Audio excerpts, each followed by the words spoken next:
விமர்சனத்தில் இன்றைக்கு நாம் பார்க்க இருக்கும் திரைப்படம் மறக்குமா நெஞ்சம். அழகான வரி, அழகான தலைப்பு. அதே போல படமும் ஒரு அழகான காதல் கதை.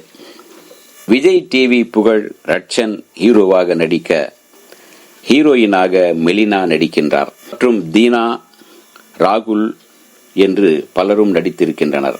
ராக்கோ யோகேந்திரன் எழுதி இயக்கியிருக்கின்றார் மறக்குமா நெஞ்சம்.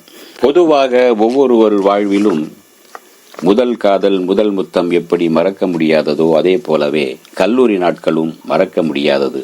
அது பல காதல்களையும், பல நட்புகளையும், பல தோழமைகளையும், பல நல்லது கெட்டது சண்டைகளை, கவிதைகளை, கதைகளை, பல அற்புதமான நிகழ்வுகள் உருவாகின்ற இடமாக தான் கல்லூரி இருக்கும். அப்படி ஒரு கல்லூரியில் படிக்கின்ற போது ரட்சன் கதாநாயகி பிரியதர்ஷினி மெலினாவை காதலிக்கின்றார் ஒருதலையாக. அவர் கல்லூரிக்கு வரும்போதெல்லாம் இவருடைய மனசு படபடக்க உடனே அவர் பார்க்க, அதே போல அவர் கல்லூரிக்குள் உள்ளே உட்கார்ந்து சீட்டுக்குள் உட்கார்ந்ததும் பட்டும் படாமல் இவர் பார்க்க, ரட்சன் அப்புறம் தீனா, ராகுல் இவர்களின் லூட்டியையும் இவர்களுடைய கமெண்ட், இவர்கள் கல்லூரியில் செய்கின்ற கலாட்டா பார்த்து ரசிக்கின்றார். இப்படி ரட்சன் அவரிடம் தன்னுடைய மனதை திறந்து காதலை சொல்ல பல தடவை முயற்சிக்கின்றார். ஆனாலும் அவருக்கு தைரியம் வரவில்லை. கிட்ட போயிட்டு பேச போயிட்டு ஏதோ கணக்கு காதல் சொல்ல வந்தேன், ஐ லவ் யூன்னு சொல்ல போய் ஒரு கணக்கு நோட் புக்கு கொடுங்க அப்படிங்கிற மாதிரி அவர்கிட்ட போய் கிட்ட போயிட்டு அவரால் பேச முடியாமல் போய்விடுது. சரி, இந்த ஆண்டு விழாவில் பேசிவிடலாம், சொல்லிவிடுகிறேன் கண்டிப்பாக என்று காத்திருக்கின்றார். கடைசியாக கல்லூரி முடிந்து அவரவர் பட்டம் பெற்று சென்று விடுகின்றனர். ரட்சன் ஒரு தூர தேசத்தில் தனக்கென்று ஒரு சாஃப்ட் இன்ஜினியரா ஏதோ ஒரு வேலை பார்த்து கொண்டிருக்கிறார். அவருடைய ரூம்மேட்டாகவே சலீம் கதாபாத்திரத்தில் தீனா இருக்கின்றார்.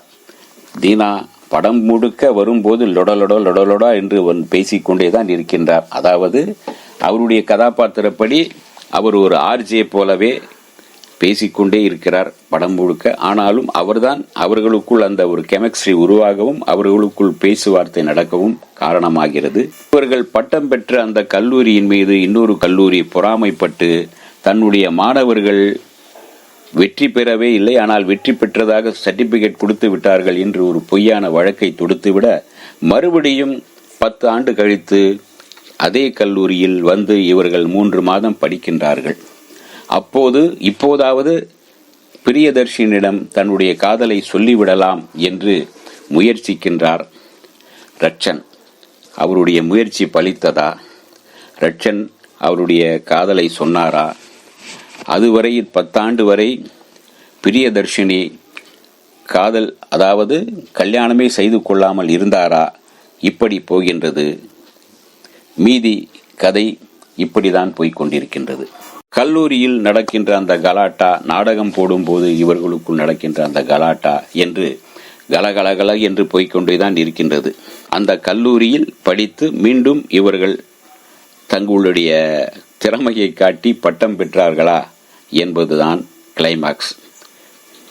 பழைய மாணவர்கள் காலங்கடந்து வயதான பிறகு கல்லூரியில் இளைய மாணவர்கள் மீண்டும் சந்தித்து தங்களுடைய உணர்வுகளை, கருத்துக்களை, தாங்கள் வாழ்ந்த காலங்களை பரிமாறிக்கொள்வது போல இவர்களும் 10 ஆண்டு கழித்து வந்து மீண்டும் சந்தித்து இவர்களுக்குள் இருக்கின்ற அந்த உணர்வுகளை எப்படியெல்லாம் வெளிப்படுத்துகின்றார்கள் என்பதை மிக அழகாக சொல்லியிருக்கின்றார் இயக்குனர் யோகேந்திரன். மறக்குமா நெஞ்சம் கல்லூரி நாட்களை பார்க்கலாம், ரசிக்கலாம். இந்த வீடியோ உங்களுக்கு பிடிச்சிருந்தா லைக் பண்ணுங்க, ஷேர் பண்ணுங்க, கமெண்ட் பண்ணுங்க, சப்ஸ்கிரைப் பண்ணுங்க, மறக்காம பெல் ஐகானை கிளிக் பண்ணுங்க.